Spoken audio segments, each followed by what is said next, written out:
But anyway, let's get back now to real matters. Greg Itafia, what is happening in Kenyan football?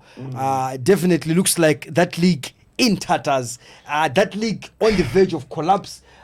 Sports Pesa pulls out. Teams cannot honor fixtures.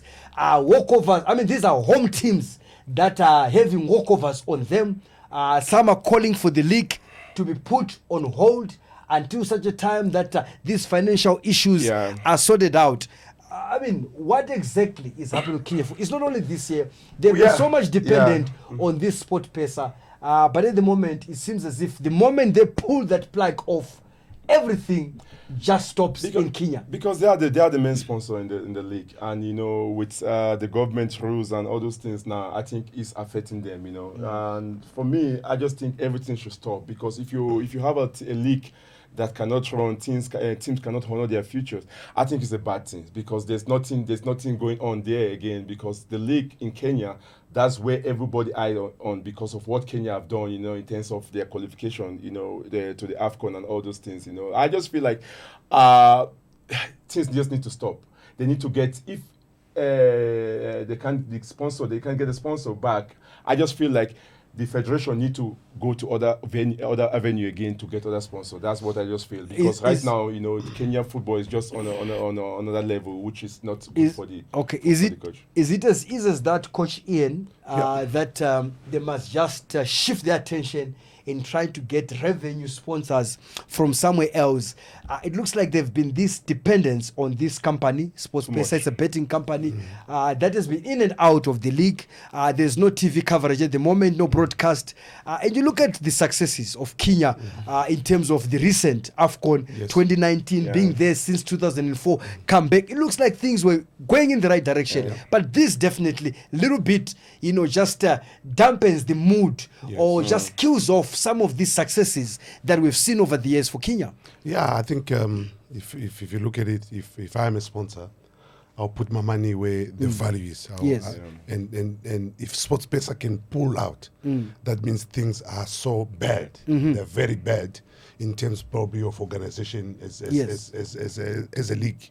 So I think Kenyan administrators need to go back and regroup and probably try and strategize to see what is the best for the football in Kenya, because my worry and my concern, like what I said, is the young players. What are they going to do? Players on its own, because normally it's a professional league, and maybe some players depend on it. Their livelihood, they depend on football. And for me also, that's why I say some administrators, I always said it, the administrators must have players at heart. Whatever decision they make, it has to do with players at heart. And for me, I always say that some administrators will say players, they didn't invest. They didn't do this while they're playing. But look at it. Look at this.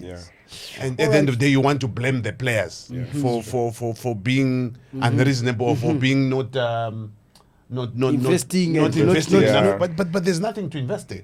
There's nothing to even do something. So again, I think they have to have players at heart. Tim, looking at all this, Coach Ian has just spoken about this plight of the players affected. They are the ones that actually get at the end of the stick.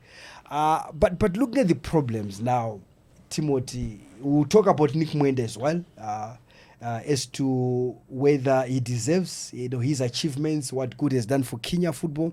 I mean, it has become so worse that even the officials, the match officials, are asking for leave for transport to go to the games, and you begin to question as to now if this team gives this referee a little bit of that favor and transportation and so forth. I mean, this is how bad it has become. You look at this team by the name of Sony Sugar. They are not producing sugar anymore.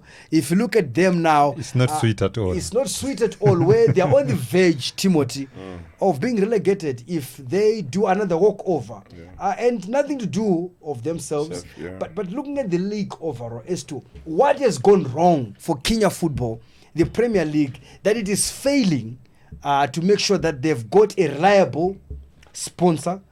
Yes, we know that there have been some tax laws that has not been favorable in Kenya. But if you look at sports pesa as well, I was just reading how much this company is making when it comes to their sponsorship, not only in football in Kenya, they were involved in so many sponsors. So given all this environment at the moment, which seems not to be conducive for any sponsorship, is it the administration, as Coach Ian has alluded to, that maybe there's something wrong on that part, or it is this greedy multinational companies that wants to just come and grab and disappear? Which one is which? I can safely say it's a complete disaster in Kenya. And it goes way back, I think, from 2015. We are having a scenario where they had Supersport, with their rights sponsoring the league. Yes. And it so demanded that the owners of the team wanted the increment of the league to increase from 15, I think, to 17, which Supersport was not, agreeing to because it would not favor them. So the leader of the federation then, Sam Nyamweya, I think, lost the elections, and then they had the start of another league. The other league didn't take off, and then to give birth to Nick Mwendo coming now on board to lead the federation. Now, what is happening right now is, in my assessment, I would agree with Coach Ian that it's an indictment on the leadership of Kenyan football. Because we're having a scenario where... It's the administrators. It's the administrators, because we have the government coming on board saying, we are changing the tax laws regarding betting, because we have got so many unemployed youth who are wasting a lot of their time on the betting. That has nothing to do with football. So at this moment in time, Sports Pesa, they are sponsoring the league to the tune about $60,000. That is a contract that should stand, even when they're having issues with the government when it comes to their tax issues. Now, when that did happen, that government didn't renew the contract of Sports Pesa, I would expect the leaders in that moment in time to identify how they're going to survive as a league. That is one. Sponsors. Two, you have got clubs that at this moment in time, the football league, the game of football right now on the field of play is not pleasing to the fans. That has led to the dwindling of the number of fans coming to the stadium, meaning there is no gate collection that was going to come into the clubs to be able to sustain the players. So the players have taken matters unto themselves that they are having a go-slow strike. They are not attending to training. They are not. But for me, it's an indictment on the administration. At this moment in time, I would agree solely at this moment in time that they should postpone the league. Put their house in order. Remember, they are going into elections. At this moment in time, I think... But election is only in November. It doesn't matter. It's how many days to November? It doesn't matter. But at the moment in time here, we're having politicking. We're having leaders who are trying to create a crisis so that the government can come on board to release money. I think that would not solve the problem, because the problem has been ongoing. I think it's important right now to identify how they are going to run football as an institution in Kenya, than running it as an individual business. Yes,